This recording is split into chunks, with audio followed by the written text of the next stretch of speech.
আমার মায়ের হাতের সাধারণ রান্নাগুলো এত অসাধারণ লাগতো খেতে যে মনে হতো ওটা দিয়েই সব ভাত খাই। সত্যি কী যে সাধারণ রান্না করতো, কিছুই তেল মশলা দিত না, কিন্তু কি ভালো হতো খেতে।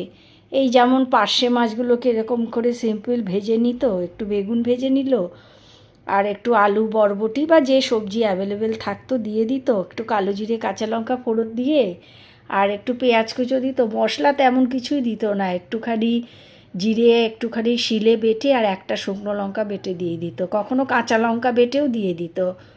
দিয়ে আর যেই মশলাটা ভালো করে কষা হয়ে যেত খানিকটা গরম জল ঢেলে দিত, দিয়ে মাছগুলোকে দিয়ে আর একটু ঢাকা দিয়ে দিত। তারপরে কিছুক্ষণ ফুটলেই ধনেপাতা দিয়ে নামিয়ে দিত। আর কী যে স্বাদ হতো সেই মাছগুলো খেতে। এইভাবে ট্যাংরা মাছ রান্না করতো, তারপরে মোরলা পুঁটি অনেক ছোট ছোট মাছ রান্না করতো। তো আজ রান্না করতে গিয়ে মায়ের হাতে সেই স্বাদটা মনে পড়ে গেল। মায়ের মতন কিছুতেই হয় না, খেতে ভালো লাগে কিন্তু ওই স্বাদটা যেন পাই না।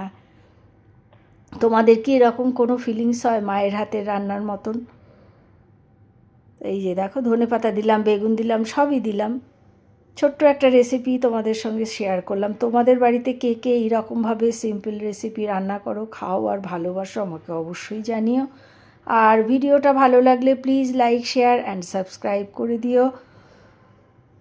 আর তোমরা কে কোথা থেকে দেখছো অবশ্যই জানিও।